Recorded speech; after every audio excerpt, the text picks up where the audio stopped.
ये जो सहूलत इमरान खान साहब को हुआ करती थी कि वो बंदे पूरे नहीं हो रहे, फोन करते थे तो वो बंदे पूरे हो जाते थे या वॉशरूम बंद कर दिए जाते थे, वो इनको सहूलत नहीं है। नहीं, इनके बंदे पूरे हैं। अच्छा। ये पैसेज खतरे में नहीं है, पैसेज ऑफ द बिल खतरे में नहीं है, सर्वाइवल ऑफ द गवर्नमेंट की बात होगी। लेकिन अभी आई थिंक हमें बहुत जल्दी, हम बहुत आगे जा रहे हैं। We should overthink. Peoples party ने, आपको याद होगा, पहले भी एक कोशिश की थी पाकिस्तान तहरीक इंसाफ के साथ बात करने की, जब जरदारी साहब निकले थे और फिर पहले गवर्नमेंट फॉर्म करने पे, बिल्कुल गवर्नमेंट फॉर्म करने पे, तो उस वक्त वो नाकामी हुई थी। अब देखना ये कि ये हवाई फायर किया जा रहा है या कहीं और जहां से भी ग्रीन सिग्नल मिल रहे हैं कि चलो ठीक है बात करते हैं, वहां से कोई मामला तय करने के लिए सिग्नल मिले, क्योंकि ये कोई छोटा स्टेप नहीं है कि आपने पहले गवर्नमेंट फॉर्मेशन में हिस्सा डाला है। एक और पहलू ले, सिग्नल नहीं मिल रहे, सिग्नल लेने के लिए ये किया गया है। नहीं देखिए जामी, सिग्नल अगर फिर फहद साहब वाली बात बिल्कुल ठीक साबित हो जाएगी कि अगर तो ये किसी छोटी चीज पे किया गया है ना और उनका काम भी नहीं बना, तो फिर तो पीपल्स पार्टी जो है वो मुझे लगता है कि डैमेज करेगी। इतना बड़ा कदम छोटी चीज। लेकिन अगर वही मैं पॉइंट आउट करी कि अगर वहां बात हो गई है, ये जो सहूलत इमरान खान साहब को हुआ करती थी कि वो बंदे पूरे नहीं हो रहे, फोन करते थे तो वो बंदे पूरे हो जाते थे या वॉशरूम बंद कर दिए जाते थे, वो इनको सहूलत नहीं है।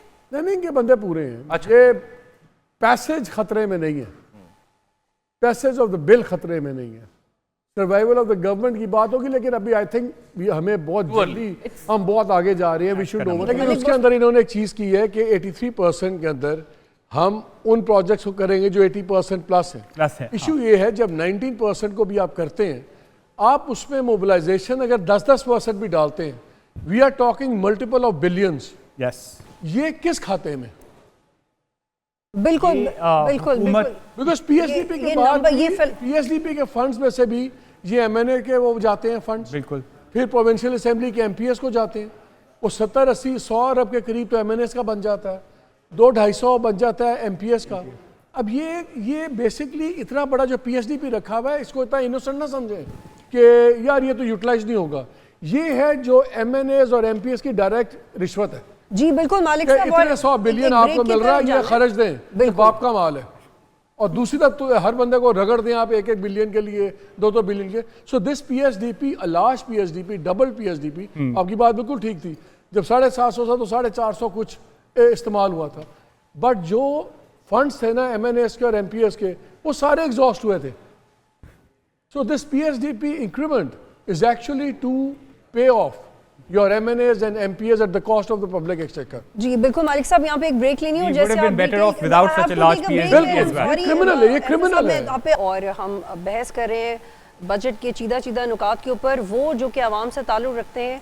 गवर्नमेंट जब सब्सिडीज़ का क्लेम करती है कि सब्सिडी लगा दी गई है और आप उसको पढ़ते हैं तो पता चलता है कि उसका आम आवाम से कोई ताल्लुक़ नहीं है। जब वो कहते हैं कि अपना एक्सपेंडिचर कम कर दिया, तो बाद में ये पता चलता है कि वो तो कुछ चंद मरात थी जो कि ख़त्म कर दी गई, उसका भी आम आवाम से कोई ताल्लुक़ नहीं है। तो अब तक पिछले 1 घंटे में हम ढूंढ ही रहे हैं वो कौन से ही ऐसे स्टेप्स ले गए जिनका आवाम से ताल्लुक़ हो। मालिक साहब, आप ब्रेक में भी बात कर रहे थे और हम लोग ये रिटेल और रियल स्टेट को किस तरह से काबू करना है, उसमें भी उसकी अंडरस्टैंडिंग ये है कि कोई इतने खास इकदाम नहीं किए गए रियल स्टेट के ऊपर भी। आपकी अंडरस्टैंडिंग क्या है? नहीं, अभी डिटेल्स देखते हैं। इन्होंने काफ़ी जगह पे इम्पोज तो किया है, लाइक फॉर एग्जांपल प्रॉपर्टी लेने पे, ख़रीदने पे, उस पे टैक्स रेट्स लगे हैं।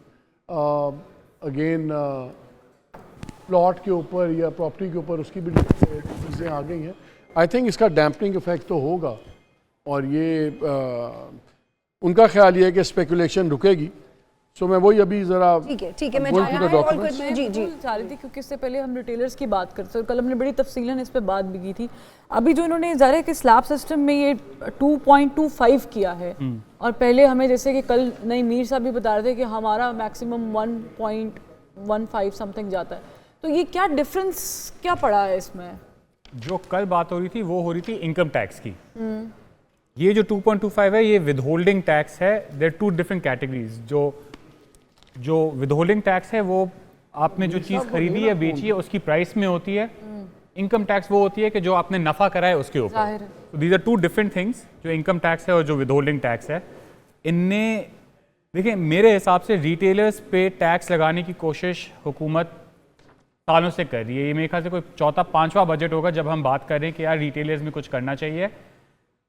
We may not be there 100% उधर नहीं होंगे शायद, बट एक स्टेप तो लिया है हमने उस तरफ। ठीक है, रियल एस्टेट पे भी एक स्टेप आपने लिया है, आपने डायरेक्शन ली है, ये चीज़ें रिफाइन होंगी एज एंड व्हेन आप आगे जाते रहेंगे, बट कंप्लीट इसको हम ये बोलना भी गलत होगा कि कुछ भी नहीं करा।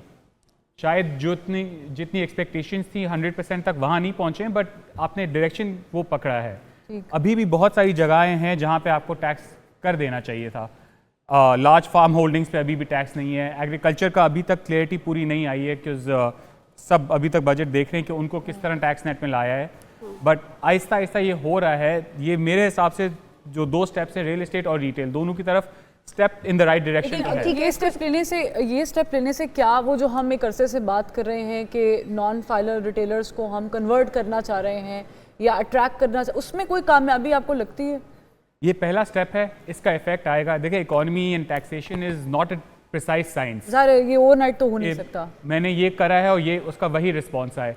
आपने एक पहली चीज़ ट्राई करी है, उसका रिस्पॉन्स आएगा, you will further refine it. May be they will go कि 2.25 पे नहीं हुआ या 2.25 पे अच्छा रिस्पॉन्स आया तो इन्हें बोला यार 2.5 करके देख लो। These things will keep going up and down till you get to the main end, but I think कदम सही डायरेक्शन। एग्जैक्टली फरवा, इसी को आगे बढ़ाते हैं क्योंकि ये घटना में वाइंड अप करने में चाहती हूँ कि आप इस पे एस्टैब्लिश कर दें कि जो प्रायोरिटीज़ हैं इस बजट की वो सही है।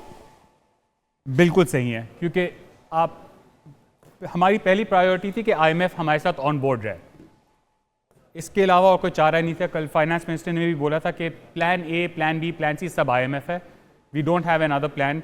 तो उस हिसाब से अगर हमने टैक्स की महसूलात अगर बढ़ाई हैं और अगर हमने टारगेट रखा है 13 ट्रिलियन 12.9 ट्रिलियन का और उसके हिसाब से टैक्सेशन लगाई है, तो इस बजट के हिसाब से तो वो बिल्कुल सही हमारी प्रायोरिटीज़ हैं।